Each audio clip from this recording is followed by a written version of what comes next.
नमस्कार दोस्तों, हिंदी साधन चैनल में आप सभी का हार्दिक स्वागत है। दोस्तों, इस वीडियो में कविता लेकर मैं आप सभी के समक्ष हूँ। कविता के लेखक हैं सूर्यकांत त्रिपाठी निराला। कविता का नाम है राम की शक्ति पूजा। राम की शक्ति पूजा सूर्यकांत त्रिपाठी निराला की प्रबंधात्मक कविता है। यह कविता 1936 ईस्वी में लिखी गई थी। और दोस्तों, इस कविता का कथानक जो है वो कृत्तिवास रामायण से लिया गया है, क्योंकि सूर्यकांत त्रिपाठी का संबंध बंगाल राज्य से है। इसीलिए यह जो कृत्तिवास रामायण है वो बंगाल राज्य से संबंधित है और इसी से ये कविता ली गई है। और अगर हम इस कविता के महत्वपूर्ण तथ्यों पर बात करें दोस्तों, तो इसका प्रकाशन तो 1936 में हुआ ही था, लेकिन इसका प्रकाशन सूर्यकांत त्रिपाठी जी के काव्य संग्रह अनामिका के दूसरे संस्करण में हुआ था। तो ये बहुत ही महत्वपूर्ण है। यह कविता क्या है, पौराणिक प्रसंग पर आधारित है, जिसमें राम के रावण युद्ध के दौरान महाशक्ति पूजा की कथा का जो इसमें प्रसंग है। दोस्तों, इस कविता की विषय वस्तु पर अगर चर्चा करें तो विषय वस्तु है कि कविता में राम और रावण के बीच संघर्ष को दर्शाया गया है। इसमें आधुनिक संवेदना के साथ राम को एक मानवीय रूप में प्रस्तुत किया गया है। और कुछ समीक्षकों के अनुसार यह सीता मुक्ति के माध्यम से नारी मुक्ति की भावना को भी यह कविता दर्शाती है। कविता भारतीय स्वाधीनता आंदोलन के मूल्यों और संघर्षों को भी प्रतिबिंबित करती है। दोस्तों, सूर्यकांत त्रिपाठी निराला की यह कविता राम की शक्ति पूजा 24 मात्राओं का एक विशिष्ट तुकांत छंद इसमें प्रयोग किया गया है और बिंबात्मक और चित्रात्मक भाषा का भी प्रयोग कविता में देखने को मिलता है। इस कविता में दोस्तों अगर बात किया जाए कि किस अलंकार की चर्चा की गई है, तो अनुप्रास, यमक, उपमा और रूपक जैसे अलंकारों का प्रयोग किया गया है। अब आइए इस कविता की कथा वस्तु, ये कथा योजना पर हम बात करते हैं। राम की शक्ति पूजा एक छोटे से प्रसंग पर आधारित कविता है, परंतु कवि ने असंख्य मौलिक उद्भावनाओं से इसे अत्यंत प्रभावशाली एवं गरिमामय बना दिया है। इस अद्भुत कविता में कुल 312 पंक्तियां हैं तथा इस कविता को 5 खंडों में विभक्त किया गया है।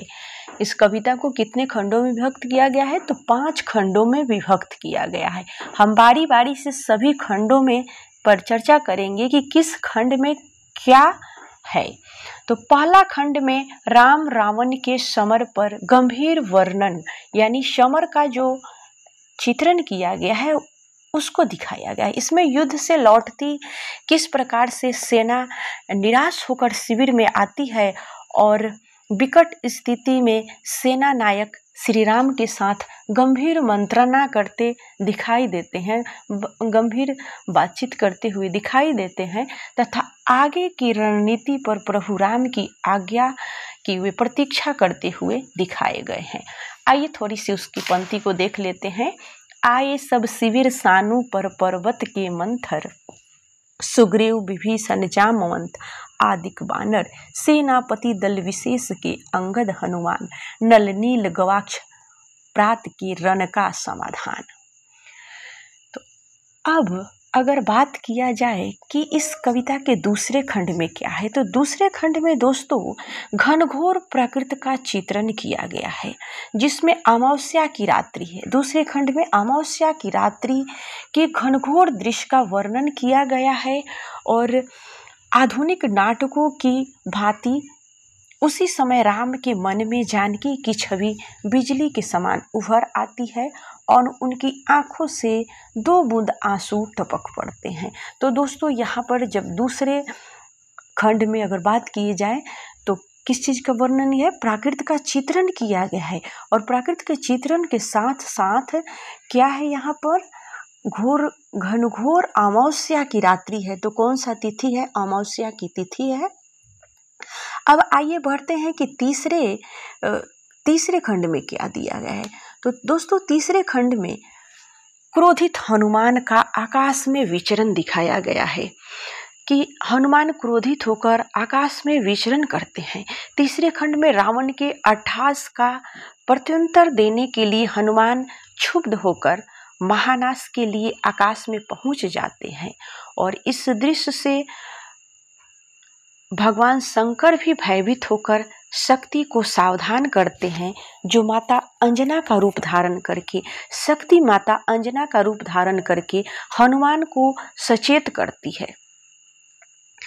और चौथे खंड की अगर बात किया जाए तो दोस्तों चौथे खंड में विभीषण के द्वारा राम को शक्ति से अवगत कराना है। विभीषण सीता को वापस लाने के लिए रावण से बदला लेने की बात करते हैं। जामवंत परामर्श देते हैं कि अगर रावण ने शक्ति की आराधना करके अपने को अज्ञेय बना लिया तो राम को भी ऐसा ही करना चाहिए तथा ताकि वे युद्ध में जीत प्राप्त कर सके। विभीषण यहाँ पर यह बता रहे हैं कि अगर रावण शक्ति की आराधना करके अजय हो गए तो ऐसी स्थिति में राम को भी शक्ति की आराधना करना चाहिए और ऐसी स्थिति में राम शक्ति की आराधना के लिए तैयार होते हैं। आइए कुछ पंक्तियां देखते हैं। हे पुरुष सिंह तो भी यह शक्ति करो धारण, आराधना का दृढ़ आराधन से दो उत्तर, तुम करो विजय संयत प्राणों से प्राणों पर, रावण अशुद्ध होकर भी यदि कर सकता त्रस्त तो निश्चय तुम हो सिद्ध करोगे उसे ध्वस्त। इस प्रकार से अब पांचवा खंड की बारी है। पांचवा खंड में राम की शक्ति पूजा, जो कि इस कविता का शीर्षक है और यह अंतिम खंड है। इस खंड में राम शक्ति में ध्यान अवस्थित दिखाई दिए गए हैं और इसमें सुंदर नाटकीयता भरकर कविता को बड़ा ही प्रभावशाली बनाया गया है। पूजा का अंतिम दिन है। दुर्गा अंतिम कमल को चुरा लेती है। जैसे ही राम कमल चढ़ाने के लिए हाथ आगे बढ़ाते हैं, कमल को न पाकर आराधना टूटने के भय से राम निराश हो जाते हैं और अचानक उनको याद आती है कि माँ उन्हें बचपन में राजीव नयन पुकारती थी। अतः राम एकदम अपनी आँख को कमल के रूप में चढ़ाने को उद्धत हो जाते हैं, परंतु इतने में दुर्गा प्रकट होकर राम का हाथ पकड़ लेती है तथा प्रसन्न होकर राम को विजयी होने का वरदान देती है और इसी के साथ इस काव्य का समापन होता है। शक्ति कहती है कि होगी जय हे पुरुषोत्तम नवीन, और इतना कहकर शक्ति राम के बदन में लीन हो जाती है। अब आइए आगे की कथानक पर हम बातें करते हैं। राम की शक्ति पूजा पौराणिक संदर्भों में देखा जा सकता है। देवी भागवत, शिव महिमा स्रोत, कृतिवासकी रामायण से निराला की शक्ति पूजा पूर्णतः प्रभावित है। तो इन सारे ग्रंथों से राम की शक्ति पूजा कविता सूर्यकांत त्रिपाठी निराला जी की कविता प्रभावित है। शिव महिमा स्रोत में विष्णु द्वारा शिव की आराधना की जाती है। विष्णु 1000 कमल से शिव की आराधना करना चाहते हैं, लेकिन एक कमल कम रह जाता है और यह देखकर विष्णु पुंडरीकाक्ष होने के कारण वे अपने एक आंख भेंट करने के इस तप को पूरा करने के लिए तत्पर होते हैं और यह देखकर भगवान शिव प्रसन्न हो जाते हैं। दोस्तों, कृतिवास की रचना में राम रावण के अंतिम निर्णय युद्ध से पहले राम ने नारद के कहने पर नवरात्रि का व्रत किया और देवी की उपासना की। तो इस प्रकार इन दोनों ग्रंथों से यह कथा ली गई है, किससे? शिव महिमा स्रोत से और कृतिवास के रचना रामायण से। राम की शक्ति पूजा में नारद का कार्य जामवंत करते हैं और कृतिवास की बंगला रामायण का प्रभाव राम की शक्ति पूजा में स्पष्ट दिखाई देता है। केवल 2 स्थानों पर कवि ने थोड़ा परिवर्तन किया है। शक्ति पूजा का परामर्श विभीषण के जगह जामवंत देते हैं तथा कृतिवास के 1000 कमल का वर्णन राम की शक्ति पूजा में 108 कमलों का उल्लेख है। अतः इसमें जरा भी अतिशयोक्ति नहीं है और कृत्तिवास की बंगला रामायण ने राम की शक्ति पूजा को सबसे अधिक प्रभावित किया है। यह स्वाभाविक है क्योंकि पहले ही इसकी मैं चर्चा कर चुकी हूँ कि कवि का संबंध जो है वो बंगाल से है और बंगाल में शक्ति पूजा का प्रचलन सर्वाधिक है। निराला का संबंध बंगाल से होने के कारण यह निश्चय है कि उसमें कवि की श्रद्धा होगी ही, तो कवि ने अपनी श्रद्धांजलि व्यक्त किया है।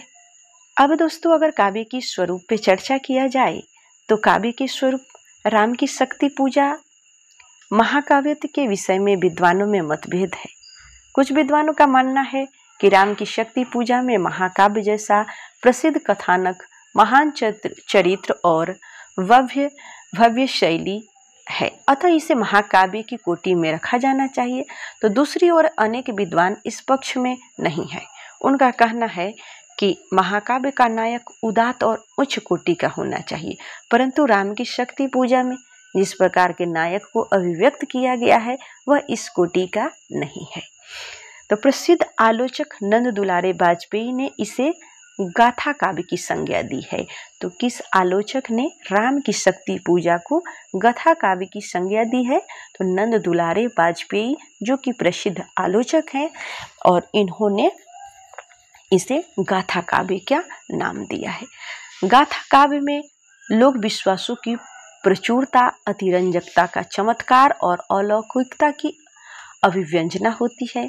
ये सभी योग्यताएं राम की शक्ति पूजा में है, परंतु इसे महाकाव्य की कोटि में नहीं रखा जा सकता है। एक और समूह इसे खंड काव्य मानता है, कुछ लोग इसे खंड काव्य मानता है। इसका कारण यह है कि यह लघु आकार की काव्य है। शास्त्रीय दृष्टि से इसे खंड काव्य ही कहा जा सकता है।